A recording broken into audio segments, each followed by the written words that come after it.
ഇന്ന് നമ്മൾ 4 മണിച്ചായയുടെയൊക്കെ കൂടെ കഴിക്കാൻ വേണ്ടിയിട്ട് അവൽ വിളയിച്ചെടുക്കുന്നതാണ് കേട്ടോ ചെയ്യുന്നത്. കൂടുതൽ ആളുകൾക്ക് അറിയുന്ന റെസിപ്പി തന്നെയായിരിക്കും, എന്നാലും അറിയാത്തവർ ആർക്കെങ്കിലും ഉണ്ടെങ്കിൽ അവർക്ക് വേണ്ടിയിട്ട് മാത്രം ചെയ്യുന്നു. പിന്നെ ഇത് നമ്മൾ പ്രത്യേകിച്ച് കുട്ടികൾക്ക് വേണ്ടിയിട്ട് അവർ വിളയിക്കുന്നത് എങ്ങനെയാണെന്നുള്ളതാണ് കേട്ടോ. അപ്പോൾ ഇതെങ്ങനെയാണ് ചെയ്യാന്നുള്ളതൊന്ന് നോക്കാം. അപ്പോൾ ആദ്യം ഇതിലേക്ക് വേണ്ടിയിട്ട് കുറച്ച് അവലാണ് എടുത്തിട്ടുള്ളത്. ഒരു 160 ഗ്രാം ഉണ്ടാവും. ഏകദേശം ഒരു 1.25 കപ്പിൻ്റെ അടുത്താണ് കേട്ടോ ഉണ്ടാവുക. അപ്പോൾ നമ്മൾ സാധാരണ ചെയ്യുന്ന സമയത്ത് ഈ അവൽ ഒന്ന് ഡ്രൈ റോസ്റ്റ് ചെയ്തെടുക്കും. എണ്ണയൊന്നും ഇല്ലാതെ തന്നെ നന്നായിട്ടൊന്ന് വറുത്ത് ചൂടാക്കിയെടുക്കും. അങ്ങനെ ചെയ്യണമെന്നുണ്ടെങ്കിൽ അങ്ങനെ ചെയ്യാം. ഞാനിപ്പോൾ ഈ തുടക്കത്തിൽ പറഞ്ഞ പോലെ തന്നെ കുട്ടികൾക്ക് വേണ്ടിയിട്ട് ചെയ്യുന്ന സമയത്താകുമ്പോൾ കുറച്ചുകൂടെ ഒന്ന് സോഫ്റ്റ് ആവാൻ വേണ്ടിയിട്ട് ഇതുപോലെ ഒരു അരിപ്പ പാത്രത്തിലേക്ക് ഇട്ട് കൊടുക്കുക. എന്നിട്ട് അതിൻ്റെ മേലേക്ക് കുറച്ച് വെള്ളം ഒന്ന് കുടഞ്ഞെടുക്കുക. ഒരുപാട് ഇങ്ങനെ കുതിർന്ന് പോകരുത് അവൽ. കുറച്ച് അവിടെ ഇവിടെ ആവുന്ന രീതിയിൽ ഇത്തിരി വെള്ളം ഒഴിച്ചെടുക്കുക. എന്നിട്ടിത് കൈ കൊണ്ട് ഇതുപോലെ നന്നായിട്ടൊന്ന് മിക്സ് ആക്കി എടുക്കുക. ആ രാവിലിൻ്റെ എല്ലാ ഭാഗത്തേക്കും ചെറിയൊരു നനവ് എത്തുക, അത്ര മതി കേട്ടോ. കൂടുതൽ വെള്ളമായി കഴിഞ്ഞാൽ ഈ പറഞ്ഞ പോലെ തന്നെ മൊത്തത്തിൽ പൊതിർന്നു പോവുകയും ചെയ്യും, ചോറ് ആക്കിയെടുത്തൊരു ഫീൽ ആയിരിക്കും. അപ്പോൾ അതുകൊണ്ട് പിന്നെ കാര്യം പ്രത്യേകം ശ്രദ്ധിക്കേണ്ടത് എന്താണെന്ന് വെച്ചാൽ അവൽ ആദ്യം ഇങ്ങനെ ചെയ്ത് വെക്കേണ്ട കേട്ടോ. നമ്മൾ തേങ്ങ കാര്യങ്ങളൊക്കെ റെഡി ആക്കിയിട്ട് പാന് അടുപ്പിൽ വെക്കുന്ന ആ ഒരു സമയം കൊണ്ട് അവൽ ജസ്റ്റ് ഒന്ന് നനച്ചെടുത്താൽ മതി. കൂടുതൽ സമയം ഇങ്ങനെ നനവോട് ഇരുന്ന് കഴിഞ്ഞാൽ ഒരു കുതിർന്ന ടേസ്റ്റ് ആയിരിക്കും ഉണ്ടാവും. അപ്പോൾ അതിന് നല്ലൊരു ടേസ്റ്റ് പോകും. ഇത് മക്കൾക്ക് കഴിക്കുമ്പോൾ കുറച്ചൊരു സോഫ്റ്റിൽ കഴിക്കാൻ വേണ്ടി ചെയ്തു എന്ന് മാത്രം. വേണ്ടാന്നുണ്ടെങ്കിൽ ഈ ഒരു സ്റ്റേജ് അങ്ങ് ഒഴിവാക്കിയാൽ മതി. അവൽ വറുത്തെടുത്തിട്ട് ചെയ്യാം. ഇനി അടുത്തതൊരു പാൻ ചൂടാക്കിയിട്ട് അതിലേക്ക് ഒരു 2-3 ടേബിൾ സ്പൂൺ നെയ്യ് ഒഴിച്ചു കൊടുക്കുക. നെയ്യാകുമ്പോൾ കുറച്ചുകൂടെ നല്ല ടേസ്റ്റ് ഉണ്ടാവും.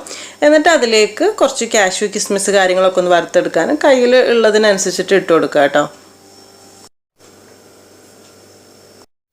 അതിൻ്റെ കൂടെ തന്നെ ഒരു 3 ടേബിൾ സ്പൂൺ പൊട്ടുകടലയും കൂടി ഇട്ട് കൊടുക്കുന്നുണ്ട്.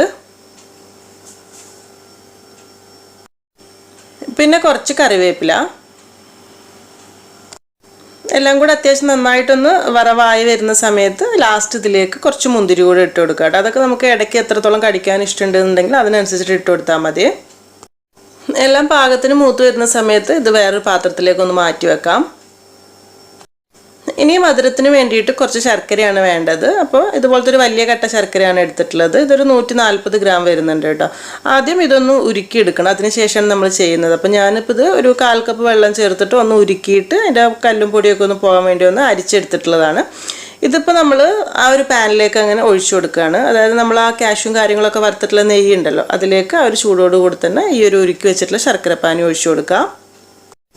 അതിൻ്റെ കൂടെ തന്നെ നല്ല ഫ്ലേവറിന് വേണ്ടിയിട്ട് കുറച്ച് ജീരകത്തിൻ്റെ പൊടി ഒരു 1/2 ടീസ്പൂൺ ടു 1/4 ടീസ്പൂൺ വരെ ഇട്ട് കൊടുക്കുക. ചെറിയ ജീരകം പൊടിച്ചിട്ടുള്ള പൊടിയാണ്.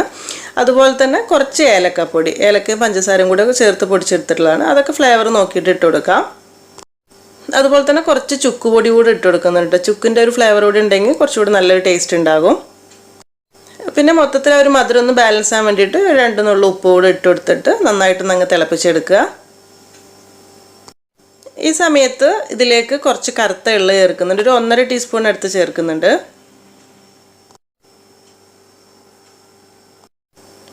എന്നിട്ട് അതിലേക്കൊരു 1/4 കപ്പ് അളവിൽ തേങ്ങ ചിരവിയതൂടെ ഇട്ട് കൊടുക്കുക. തേങ്ങ ചിരവിയത് കുറച്ച് കൂടുതലുണ്ടെങ്കിലും കുഴപ്പമൊന്നുമില്ല, ടേസ്റ്റ് ഉണ്ടാവും. എന്നിട്ട് ഇതെല്ലാം കൂടെ ചേർത്തിട്ട് നന്നായിട്ടൊന്ന് അങ്ങ് മിക്സ് ആക്കി എടുക്കുക. ഒരു ശർക്കരയും തേങ്ങയും എല്ലാം കൂടെ നന്നായിട്ടൊന്ന് യോജിച്ച് വന്നോട്ടെ.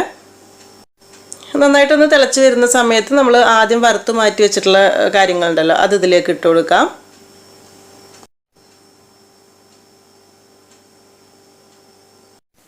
എല്ലാം കൂടെ നന്നായിട്ടൊന്ന് തിളച്ച് ആ ഒരു ശർക്കരപ്പാനിയിലെ വെള്ളമൊക്കെ ഒരു പാകത്തിനായി വരുന്ന സമയത്ത് നമ്മൾ നനച്ച് വെച്ചിട്ടുള്ള അവലിട്ടിട്ട് മിക്സ് ആക്കി എടുക്കുക. അത്രയേ ഉള്ളൂ പരിപാടി.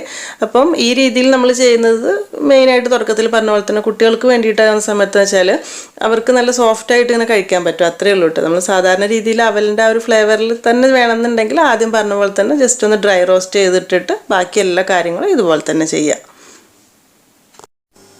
നെയ്യിൻ്റെ ടേസ്റ്റ് കുറച്ച് കൂടുതൽ ഇഷ്ടമാണെങ്കിൽ ഈ സമയത്ത് ഒരു ടീസ്പൂണും കൂടെ ചേർത്ത് കൊടുക്കാം. നമ്മൾ ആദ്യം ഇത്തിരി എടുത്തിട്ടുണ്ട്, വേണമെങ്കിൽ ഒരു ഇത്തിരി കൂടെ ചേർത്തിട്ട് നന്നായിട്ടൊന്ന് മിക്സ് ആക്കി എടുക്കാം. പിന്നെ ഒരു കാര്യം പ്രത്യേകം പറയാനുള്ളത്, നമ്മൾ ഇതുപോലെ അവൽ വിളയിച്ച് കഴിഞ്ഞാൽ കുറേ ദിവസത്തിന് വെക്കാനൊന്നും പറ്റില്ല കേട്ടോ. സാധാരണ നമ്മൾ വറുത്ത അവൽ വെച്ചിട്ട് ചെയ്യുന്ന സമയത്ത് ദൂരയാത്രയ്ക്കൊക്കെ വേണ്ടിയിട്ടോ അല്ലെങ്കിൽ എങ്ങോട്ടേയും കൊടുത്തുവിടാനൊക്കെ ഉണ്ടാക്കുമല്ലോ. പക്ഷേ ഇത് അങ്ങനെ പറ്റില്ല കേട്ടോ. ഇപ്പോൾ ഉണ്ടാക്കിയിട്ട് ഇപ്പോൾ തന്നെ കഴിക്കാനായി. അപ്പോൾ നല്ല ചൂട് കട്ടൻ ചായയുടെയൊക്കെ കൂടെ കോരി കഴിക്കാൻ പറ്റുന്ന നല്ലൊരു ഐറ്റം തന്നെയാണ്. ഒരുപാട് ആളുകൾക്ക് അറിയുന്ന റെസിപ്പി തന്നെയായിരിക്കും, എന്നാലും അറിയാത്തവരാരെങ്കിലുമൊക്കെ ഈ സമയത്ത് ഉണ്ടെന്നുണ്ടെങ്കിൽ നിങ്ങൾക്ക് തീർച്ചയായിട്ടും ചെയ്തു നോക്കാം. അപ്പോൾ ഇനി എന്തായാലും നല്ല റെസിപ്പിയായിട്ട് പുതിയ വീഡിയോയിൽ കാണാം കേട്ടോ. താങ്ക്